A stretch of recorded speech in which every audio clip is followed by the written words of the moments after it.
여러분 안녕하세요. 3월 15일 여의도 펀드매니저TV 금일 시장 전망 및 투자 전략 시작하도록 하겠습니다. 네, 금요일입니다. 주말입니다. 근데 미국 시장이 그냥 크게 하락하다가 막판에 살짝 돌리기는 했는데 힘은 좀 약한 것 같아요. 어제 오르고 오늘 조정을 받았는데 우리에게는 좀 불리한 모습이 전개될 것 같다 이런 생각이 드네요. 인플레이션 충격이 여전히 나타납니다. 이제 PPI까지도 상승을 하면서 0.3% 상승을 예상했는데 0.6%까지 오르면서 이 인플레이션에 대한 공포가 시장에서 그동안 잠잠하니 상수화되다가 이제 변수화되면서 시장을 교란하는 그러한 요인으로 등장을 했는데 이게 잘 잡힐 수 없죠. 이건 어떻게 할 수 없는, 아무리 정부가 뭔가 전략을 쓰고 해도 시간이 많이 걸리고 상당히 잡기 어려운 상황인데 금리를 인하하면서 선거를 승리해야 되는 바이든 정부로서는 머리가 아픈 상황이 벌어졌습니다. 그래서 금리 인하가 나가리가 되는 게 아니냐, 올해 올리기도 좀 힘든 게 아니냐. 지금 3번 올리는 것이 70% 갔다가 60%로 줄고 이제 2번으로도 줄 것 같고 3월의 점도표에서 이게 이제 나타난다면 시장에 충격은 한 번 더 할 것 같은데, 금리가 시장의 새로운 변수로, 인플레이션이 잡히지 않는 것이 새로운 변수로 그동안 너무 많이 시장을 두들겨 패서 이제 변수보다 상수화됐는데, 이러한 전통의 강자들이, 경제 지표들이 시장의 변수로 등장한 하루입니다. 굉장히 잡기가 어렵죠. 여기다 유럽이 여러 가지 AI 규제법들을 막 내놓으면서 반도체 관련 주들도 박살이 나고 금리 오르고 인플레이션 잡히지도 않고 법적으로도 다양한 규제법이 나오면서 반도체 AI 쪽을 두들겨 패는 그러한 모습이 나타나고 있다. 그러나 저는 개인적으로 이러한 것은 상승장에서 늘 나타나는 일시적인 백도다. 네, 일시적이다. 일시적이란 말이 늘 중요하죠. 일시적이다. 상승장에서 늘 나타나는, 항상 상승장이 우상향을 바로 하지 않았죠. 항상 어느 정도 꼭대기에 올라가면 다시 한 10에서 15% 빠졌다 다시 올라가고 이런 모습인데, 7분 응선에서 나타나는 강력한 저항선이다. 이걸 뚫어야만 이제 9분 응선, 10분 응선까지 갈 수 있는 거죠. 아직 쪼그라들거나 무너질 것 같지는 않다. 이런 기본적인 가정을 가지고 금일 시장 전망 및 투자 전략 시작해 보도록 하겠습니다. 구독, 좋아요 많이 눌러주십시오. 네, 오늘 다우는 0.76, 나스닥 0.73, S&P 0.81인데 이게 이제 많이 줄었죠. 네, 0.34 뭐 이 정도로 많이 줄었는데 이건 제가 30분 전에 봤으니까 이것보다 훨씬 많이 줄었다고 보시면 될 것 같아요. 오늘 금일시장 키포인트 한번 봅시다. 미국 2월 PPI 전월비 0.6%는 올랐다. 미 10년물 국채가 4.3%를 돌파했습니다. 머리 아픕니다. 미 금리 한번 봅시다. 2년짜리 4.689, 6.7bp 올랐죠. 10년짜리는 4.296, 10bp나 오르면서 시장을 크게 흔드는 요인으로 작용을 했다. 미국 10년짜리 금리가 4.2, 4.3까지 올라오는 케이스가 됐는데, 얼마 전만 해도 제가 어제도 여기서 3%대로 내려갈 거라고 예상을 했는데, 금리가 10년물 장기물을 기준으로 해서 올라왔다는 것은 인플레이션의 취약한 모습을 보여주고 있다. 이렇게 봐야 될 것 같아요. 다행히 미국 2월 소매 판매가 전월비 0.6% 상승, 예상을 하했죠. 예상은 0.8% 상승할 거로 봤는데 지난달에 1.1%였는데 소매 판매는 생각보다 더 크게 증가하지 않는 모습, 그나마 좀 인플레이션을 잡아줄 수 있는 요인이다. 근데 미 주간 실업수당 청구 건수가 20만 9천 건으로 굉장히 강한 모습을 보였습니다. 지난주에는 21만 7천 건이었는데 생각보다도 미국 실업이 좋은 모습을 보이면서 이제 혹시 금리 인하가 3회에서 2회, 이것도 물 건너가는 게 아니냐, 머리가 아픈 상황입니다. EU가 틱톡과 X에 대해서, X 아시죠? 네, X에 대해서 딥페이크 대응 공식 정보를 공식 요청했다. 딥페이크? 이게 아마 AI를 가지고 사람 얼굴을 합성해서 시장을 교란하는 걸 딥페이크라 그러는데, 이거에 대한 공식 대응할 수 있는 정보를 공식 요청을 했다. 이거 가지고 뭐 대통령이 하지도 않은 것들을 했다 만드는 것은 굉장히 좀 악의적인 면들이 있죠. 이런 것들은 좀 주의할 필요가 있습니다. 최근 바이든이 일본 제칠이 US 스틸을 인수하는 것을 공개 반대를 했다. 저 같아도 반대를 하죠. US 스틸은 미국의 얼굴인데, 다 죽어가긴 하지만 미국의 철강의 얼굴인데 일본이 사는 것은 저 같아도 반대를 할 것 같습니다. 선거철인데 이건 좀 안 될 것 같아요. 스페이스X 화성 우주선인 스타쉽이 48분간 비행 후 낙하에 실패를 했다. 오늘 테슬라가 박살난 이유 중에 이게 원인일 것 같다는 생각도 드네요. 인도가 20조 원을 들여서 반도체 공장 3공을 착공한다. 모디 국산화를 가속해라. 이게 이제 반도체 공장을 누가 짓고 뭘 하는지는 제가 잘 모르겠습니다. 인도의 D램이라든지 이런 반도체 기술, 또한 비메모리 반도체 기술은 어느 정도인지 전혀 정보가 없기 때문에 일단 이런 기사는 올라와 있습니다. 문우신 미국 전 재무장관 틱톡 인수를 추진하고 있다.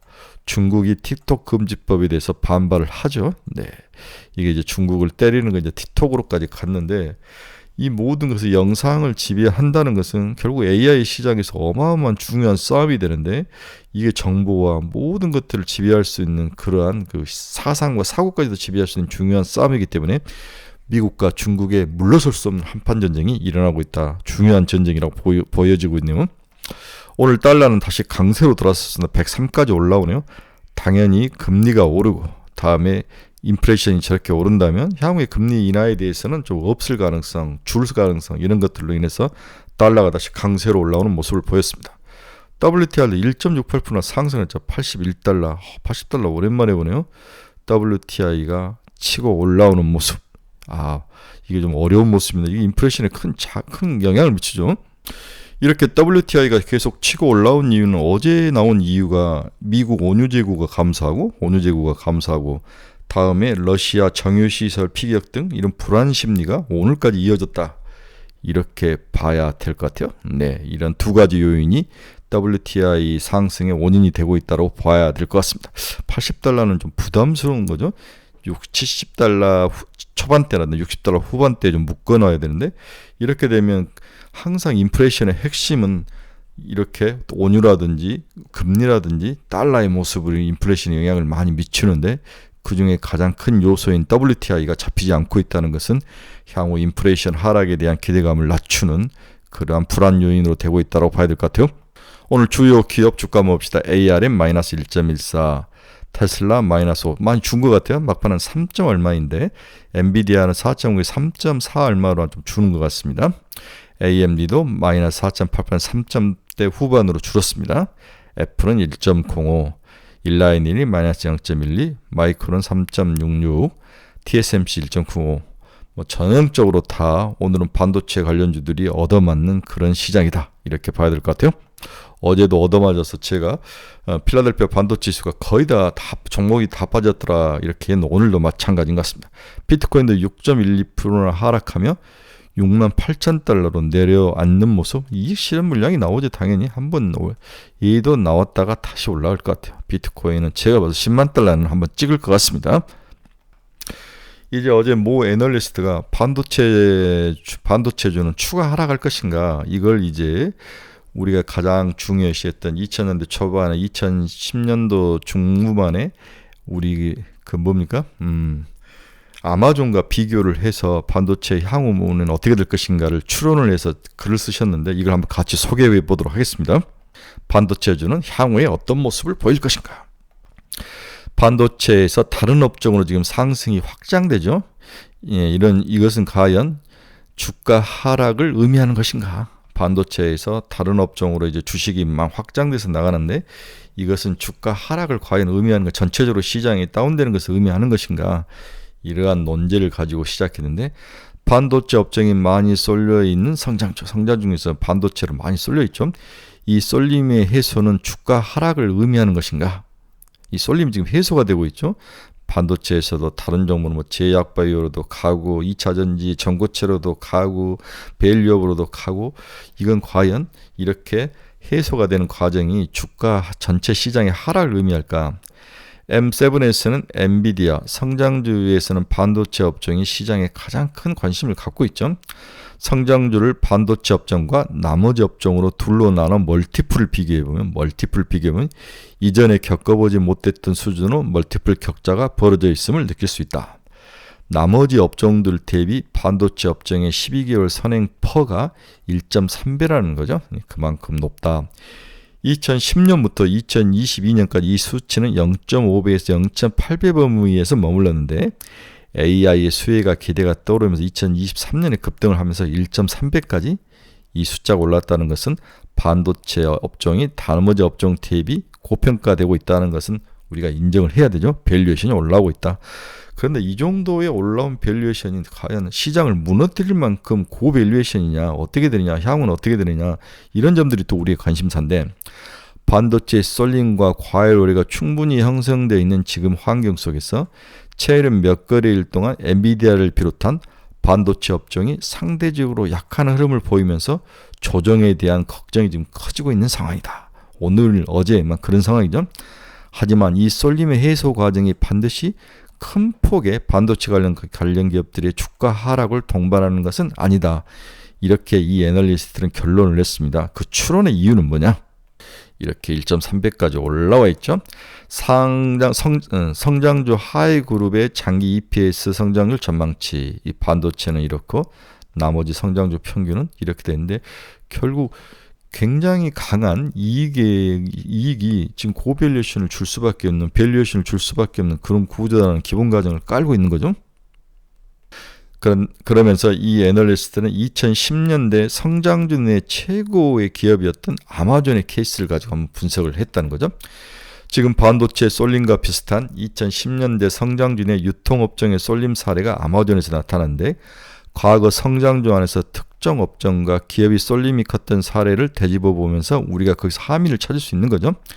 지금의 반도체 쏠림과 가장 유사한 사례는 2010년대 아마존 중심의 유통업종에서의 쏠림이다. 2010년 이후 성장주 안에서 유통업종과 나머지 업종들을 나눠보면 나머지 업종 대비 유통업종의 12개월 선행 P는 2.3배까지 올라졌다. 아까 우리는 지금 반도체가 1.3배인데 그 당시에 유통 중에서 아마존 관련 기업들이 2.3배까지 올랐다는 거죠. 예, 유통업종이 12개월 선행 퍼가 2.3배까지 올랐다.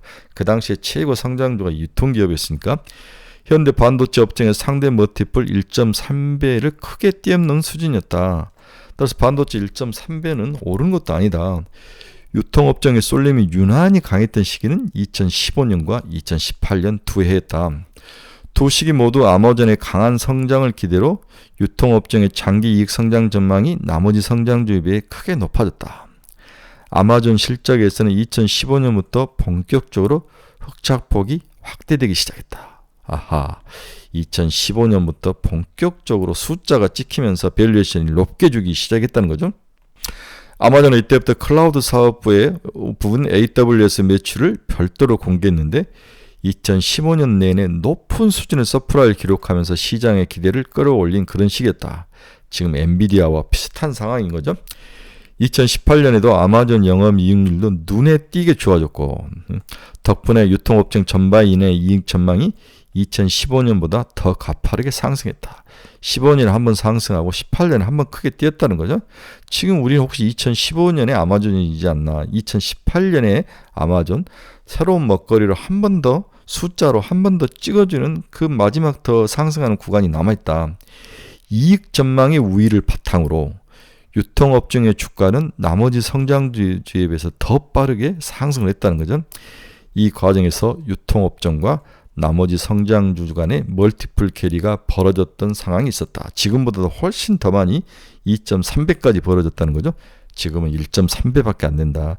이런 과거 아마존의 상승 역사 2015년과 2018년 케이스를 보더라도 그렇게까지 현재 반도체가 고평가는 아니다. 이렇게 봐야 될 것 같아요. 그 이유는 영업이익 숫자가 기하급수적으로 증가하는 구간이 아직도 남아있다. 1차 상승을 했지만 100곳까지밖에 안 왔다는 거죠. 목까지 가는데 한 번 더 뻥 튀기는 게 필요하다는 거죠. 그래서 여기 2.3배까지 이렇게 상승한 이후에 하락을 했는데 우리는 아직 이 정도까지 왔지 반도체는 아직 한 번 더 남았다. 이렇게 봐야 될 것 같아요. 성장주 하이 산업그룹의 장기 EPS 성장주는 이렇게 기는데 유통은 이렇게 영업이익이 올라가다가 이제 빠졌는데 반도체도 지금 올라가는 과정이 있는 거기 때문에 아직 여기까지 오지는 않은 거죠. 네. 2분기, 3분기 실적을 더 봐야 되고 지금 뭐 H100인지 뭐 200인지 이런 것들을 만들어낼 수 있는 회사가 없는 거죠. AMD는 안 되는 거죠. 네. 이런 것들을 생각하면 유통보다 더 오랜 시간에 영업이익을 누릴 가능성은 높아 보인다고 봐야 될 것 같아요. 이때는 유통 자체가 세상을 변화시킬 혁명적인 사건은 아니었다. 하지만 지금 AI를 비롯한 반도체들은 세상을 변화할 혁명적 사건이다. 여기에 더 많은 점수와 더 가치가 있다고 걸 가정한다면 2.3배까지 밸류에이션 갭이 벌어졌던 걸 상황하면 지금 1.3배는 2배까지는 벌어져다 충분히 더 추가로 상승할 가능성이 높다라고 가정을 하셔도 될 것 같습니다. 자, 결론 들어갑니다. 지금 엔비디아가 꼭대기에서 전고점 대비 약 10% 정도 하락을 했죠. 그래서 879 정도에 머물러 있는데 추가 하락을 하더라도 830이다. 네, 5% 정도만 더 하락을 하면 항상 대세 상승장에서 15% 정도 그 리더주가 하락을 하면 조정은 마무리가 되더라. 과거 그러한 히스토리컬한 데이터들을 가지고 봤을 때 이젠 거의 조정의 끝마무리 와 있다. 이렇게 생각을 하셔야 될 것 같아요. 그래서 오늘 너무 쫄지 말고 배에 힘을 딱 주고 든든하게 견디는 그런 하루가 되시길 바랍니다. 주말입니다. 시장은 어둡고 또 우리가 가지고 있는 반도체, AI, HBM 뭐 이런 쪽보다는 저 밸류업 같은 종목으로 시장이 더 쏠려갈 가능성이 높아 보이는데 보모 현상을 딱 휘어잡고 견뎌야 됩니다. 그 이를 악물고 견디는 대가로 수익을 주는 거지 그 고통이 없이 수익을 주는 가능성은 없습니다. 이게 모든 세상의 이치입니다. 그걸 가장 잘 표현해 하는 게 주식시장이라는 거죠. 주식시장도 인생과 철학이 녹아져 있다는 것을 꼭 기억을 하시기 바랍니다. 그런 원리를 잘 보고 생각을 해야 되는 거죠. 항상 겨울이 있으면 봄이 있고 봄이 있으면 여름이 있고 여름이 있으면 가을에서 또 떨어지는 겨울로 가고 이 순환 사이클에 대한 편안한 부드러움을 받아들이는 것, 강세장으로 가다가 나타나는 일시적인 백도 현상이다. 백도다. 네. 모아 유시 안 나오더라도 백도는 한두 번 맞을 수 있는 거 아닙니까? 견디셔야 합니다. 즐거운 주말 잘 견디시기 바랍니다. 네, 여러분 중에서 투자의 방향성을 잃어버리신 친구분들 저희 카페로 오십시오. 종목에 대해서 상담이 필요하신 분도 저희 카페로 오십시오. 관심 종목을 올려놨으니까 관심 종목이 필요하신 분들 저희 카페로 오십시오. 네, 유료 카페입니다. 네, 유료죠.